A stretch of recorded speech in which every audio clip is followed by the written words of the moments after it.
Mayong buntag ninyong tanan, ang buntag sa atong gisalo karon ang solemnidad sa santos nga banay ni Jesus, Maria ug Jose. So daghan tag mga dagkong kasaulugan ni ining buwana. Mga solemnidad ang atong mga celebrations.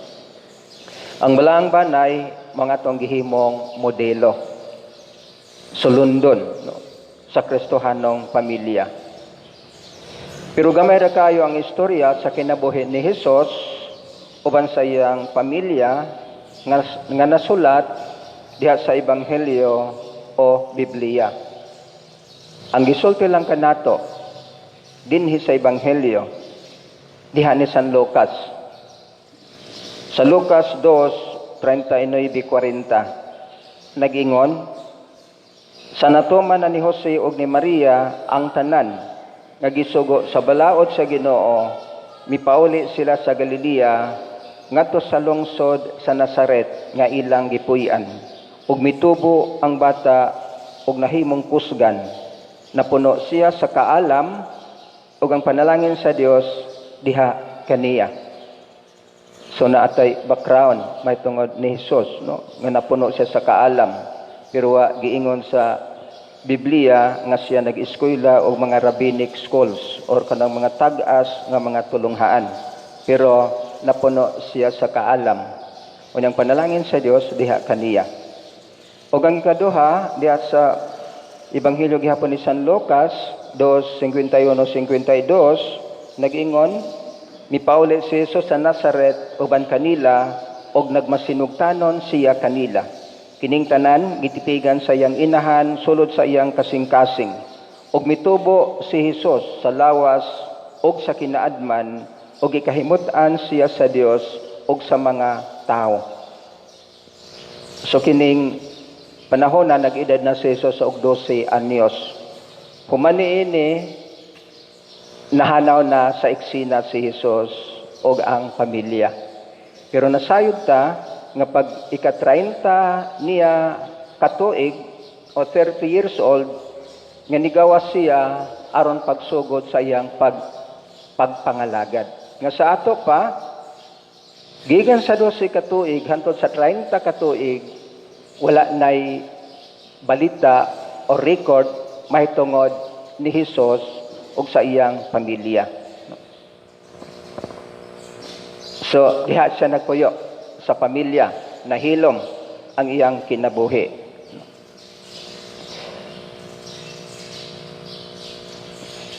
Pero mauto ang atong background, no? Nga si Jesus mitubo sa lawas ug sa kinaadman ug gikahimut-an siya sa Dios ug sa mga tao. Unya nagmasinugtanon siya sa iyang mga ginikanan. Sa ato pa, 30 katuig siyang nakig-uban sa iyang mga ginikanan. Pero kita nakailan nata ni Maria og ni Jose. Sumala sa gisaysay diha sa Biblia nga sila mga matarong nga mga tao. Matarong nga mga tao. Nahigugma sila sa Dios labaw sa tanan ug nagmasinugtanon sila sa mga kasuguan sa Ginoo. Mahitungod ni Maria, ang anghel nag-ingon nga siya puno sa grasya ug gikahimut-an pag-ayo siya sa Ginoo. Mahitungod ni sa pagkatao ni Maria nga siya puno sa grasya. Kung ikaw puno ka sa grasya, wala kagyoy sala. Wala kay sala kung ikaw puno sa grasya. Busa manggani, kung ikaw makasala, muduol ta sa sakramento sa pagkumpisal, aron mapuli kining sanctifying grace nga atong nadawat panahon sa pagbunyag. Nga maoy maghatag nato og kinabuhi dito sa gingharian sa langit. Kung wala ning sanctifying grace, dili ta makapuyo sa gingharian sa langit. Sama gud sa isda, ang isda gihatagan siya og hasang aron makapuyo sa tubig. Kita dili ta makapuyo sa tubig, sa ilalom sa tubig.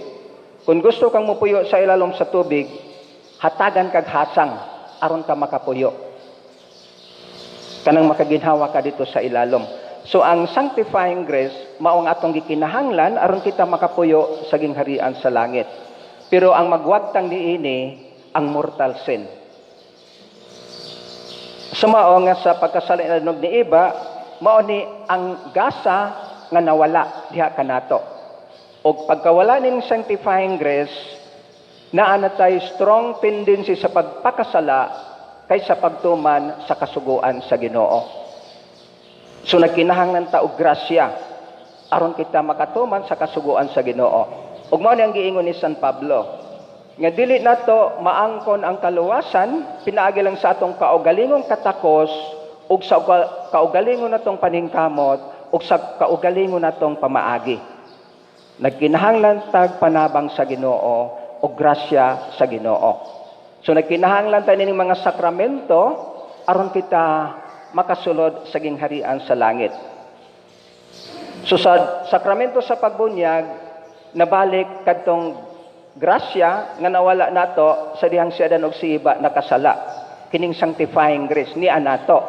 Pero mawagtang ni siya kung makasala ka og mortal sin. Pero mabalik ra pud ni siya tungod kay mao lagi binunyagan ta. Binunyagan ta sa Dios. Sumo ni atong gikinahanglan kining grasya, kining sanctifying grace aron kita makapuyo sa gingharian sa langit. Kung wala ni nato, dili ta makapuyo. So sumato pa ni San Pablo nga nagkinahanglan ta nining grasya aron kita maluwas, aron kita makasulod sa gingharian sa langit. Supuno siya sa grasya o gikahimutan pag-ayo siya sa Ginoo. Kay dugay pa lang gitagna na ning maong babae nga maoy magsabak sa Dios nga magpakatao.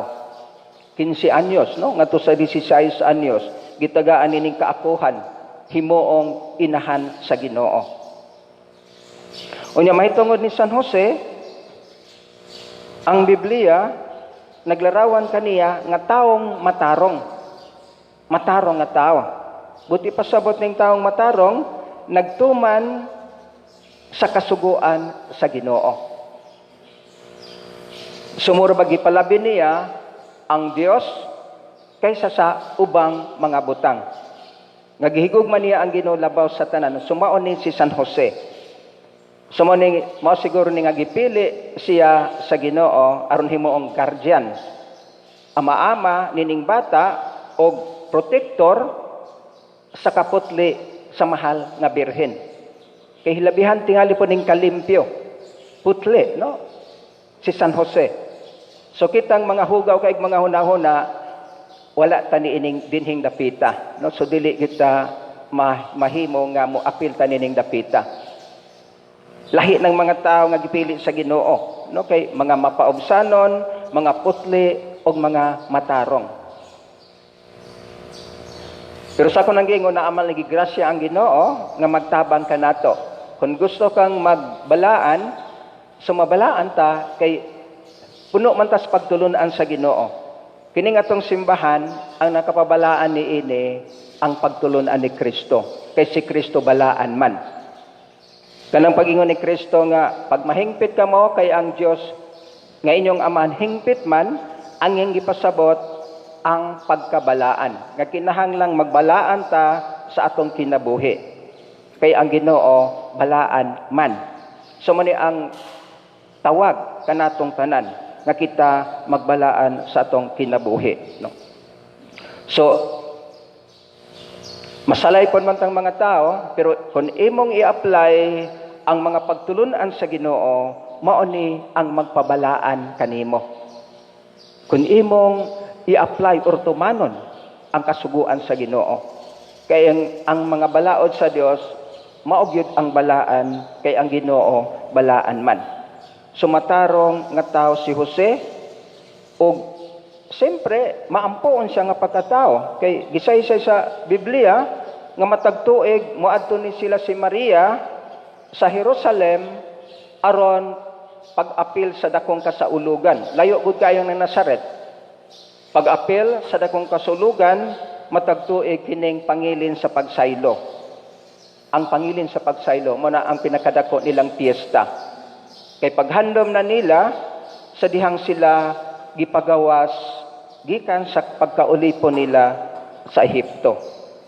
So muna si Jose ang mangulo sa pagampo ngadto sa Dios. Dinhi natong mga Kristohanon nga kinakita kuno ang bag-ong katawhan sa Dios nabali ang mga amahan wala nining maong kaakuhan. Kay naaman lagi po sila garbo, kung mag-ampo ka kuno, bayot ka kuno. No? Murag nakadungog ko ba, kung magrosaryo kuno ka, bayot ka. No? Kay ang tao kunong isog, di mo ampo. Di mo ampo ang taong isog. Pero sila si Samson, si San David, adlaw-adlaw nga nag-ampo sa Ginoo, o walay makatupong sa ilang pagkaisog. Si San David, basahan ng iyang kinabuhi. Kanang mga salmo, iyan ang pag-ampo. Nga murabag, wala siya'y mahimo, kung wala ang panabang sa Ginoo.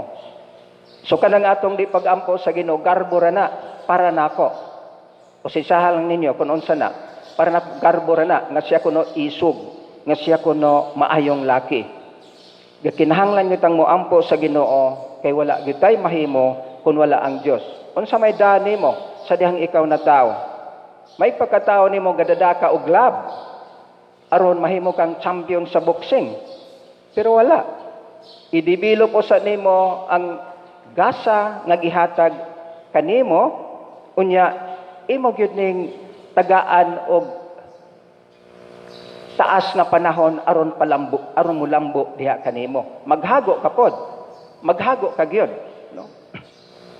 So mao ni si San Jose, pero para nako kining maong pamilya ang banay ni Jesus, Maria ug Jose, perpekto nga pamilya diha sa pagampo ug sa pagkamasinugtanon sa Ginoo ug ang pagdawat sa kabubuton sa Dios. Perpekto ni sila. Pero wala magpasabot nga exempted ni sila sa mga pagsuway. So dagko po kayo mga pagsuway ang ilang nahiaguman. Ang mahal nga Birhen Maria gipanagna na no dinhi sa ebanghelyo nga matod pa ni Simeon ang kasing-kasing kuno sa mahal nga Birhen Maria lagbasan sa usa ka espada sa kaguol no sa kasubo. Pero tungod kay ang mahal nga Birhen Maria nagdawat sa kabubuton sa Dios, dili kita makakitag pagreklamo diha kaniya. Nga murabag moingon siya, kun unsa ang imong buot mahitabo sa akong kinabuhi, matuman sumala sa imong pulong. Ngandam siya pagtahan sa tibok niyang kinabuhi sa kabubuton gayod sa Ginoo. Kagulanan man, kalipay man, or kasakitan man, iyang dawaton kay kini kabubuton sa Dios. Ug bahin ni Hesus, so gisaysay na diha sa Ebanghelyo ni San Lucas nga si Hesus nagmatinumanon sa iyang mga ginikanan. No? Mipauli si Hesus sa Nazaret uban kanila ug nagmasinugtanon siya kanila. So di ba kining Hesus Ginoo? Pero sa iyang pagka-Dios, nagpailalom gyud siya sa balaod sa tao o sa iyang mga ginikanan. Sumasinugtanon kaayo siya nga pagkabata. Bisan tuod siya ang Mesiyas. Siya ang manluluwas o siya ang hari sa mga hari. Sa nga mao ni ang atong modelo nga pamilya, no? Nga ato lang timan-an nga malig-on nga atong pamilya kon sama sa santos nga banay ang Ginoo mo'y atong himuong sentro sa atong pamilya o sa tagsad-tagsa nato ka mga kinabuhi. Mao natong isentro, dili ang negosyo, dili ang bahandi, dili ang unsang mga butang nga may inyong himong sentro sa inyong kinabuhi. Wala tay mapaabot ni ana kun mao gyud ni ang inyong labaw nga gitagaag importansya. Kay dili na maghatag natog panalangin. Ang maghatag natog panalangin mao ang Dios. Hinuon wa ta did-i o limitihi pagpangita pagbaton og bahandi. So wala ta limitihi. Bisan pag pila ka milyon ang imong bahandi, wala nay problema. Basta wala lang na nimo higugmaa. Basta ang Ginoo lang mao ang imong gihigugma labaw sa tanan ug ang bahandi butang ra na nga imong pagagamiton. Wala problema kung pila ka milyon ang imo, ayaw lang og higugmaa. Kay once nga mahigugma ka na sa bahandi, siya na ang imong tumanon. Kay ang bahandi mao ni ang gingon sa Biblia, mahimong ikaduhang Dios diha kanimo. Unsa may hinungdan ng uban nga wa nay panahon sa pagsimba sa Domingo kay busy kuno sila sa adlaw nga Domingo tungod sa bahandi. Aron pagpangita sa bahandi. So, nasayod man ta nga kining tanan ato rang pagabiyaan. Biyaan ni natong tanan, bahandi kining tanang mga butang. Unya ikaduha, kung ikaw mamatay na, kung kita mamatay na, dili na ni nato magamit. Wa na ni kapuslanan. So, unsa may kapuslanan sa butang, kung dili nimo magamit. So, wala na gyud. So, dili na to higugmaon. Ang atong higugmaon, mao ang Dios, nga maghatag sa tinuod gayod, nga maangko natong mga butang. Ang kinabuhing way katapusan, uban sa Ginoo, didto sa gingharian sa langit. So, para sa mga pamilya, ni ay pahimangno ni San Pablo. Kay lagi, ang pamilya, kung lig-on ang pamilya, lig-on ang simbahan. Diha nagsugod sa pamilya ang katilingban, no? Magsugod diha sa pamilya. Sumingon si San Pablo ngadto sa mga asawa. Ako lang basa og usab, no? Mga asawa, sunda ug tahura ang inyong bana. Kay mao kini ang angay ninyong buhaton ingon nga mga Kristohanon.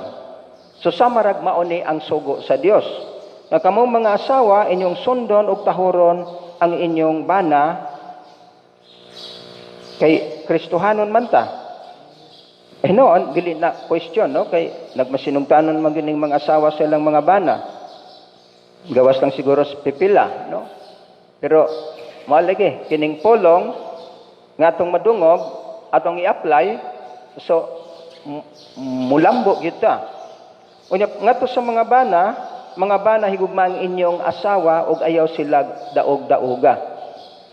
Kung ikaw gani bana, pakapin lang ko ning ako.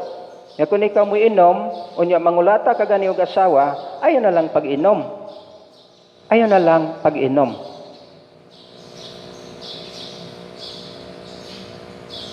So, o kanang sugal, kung makaguba gali na sa pamilya, ayaw na lang pod og sugal kung makaguba man lang sa pamilya. Ayaw gyud unaha ng imong kaugalingong kinibang kalipay nga kalibutanon. So pag COVID bitaw, wa na may buwang, nganong wa man mga sakit ng mga sugarol. Tungod kay dili gyud ni mao ang atong gikinahanglan, no? Dili gyud ni mao ang atong kinabuhi. Lingaw-lingaw ra na, no? So kung magsugal ka, okay na siya, pero ayaw lang kanang makaguba sa pamilya. Kay ang tuyo sa Ginoo nga malig-on ang pamilya aron kita malig-on nga katawhan sa Dios. Ug ngadto sa mga anak, pag masinugtanon kamo kanunay sa inyong manginikanan, kay mo kanay makapahimuot sa Dios. So inyo yung sugton ang inyong mga ginikanan. Ako bito sa una, hilabihan po ko kagahig ngadto sa mga ginikanan, no? Nga di gyud mahimo og di ko tugtan sa akong gusto. Pero mao lagi di magyutam kay latuson man ta, no? So pero kung makadungog ta sa mga pahimangno sa atong mga pagtulunan, so natay hen, no, nga mao dinhi akong buhaton aron ako kahimutan sa Ginoo. So ngato gyud ang pagpahimuot sa Dios. samtang niapataning kalibutana. Dili ang pag-enjoy sa atong kaugalingon.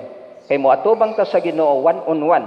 Panahon nga kita mamatay ug wala kay dala, wala kay attorney, wala kay ginikanan nga maoy mo endorse nimo panahon nga kita pagahukman sa Dios.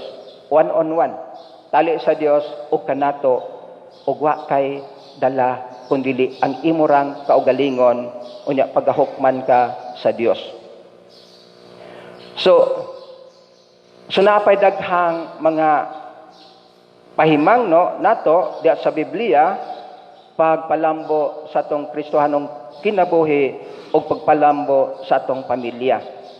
Sumubasa lang pud ta kay lagi para sa mga Katoliko ang Biblia dako gyud kaayo nga bahandi sa atong pagtuo alang sa atong kaluwasan. Manindog kita. Ato karong ipadayag ang atong pagtuo. Nagatuo kami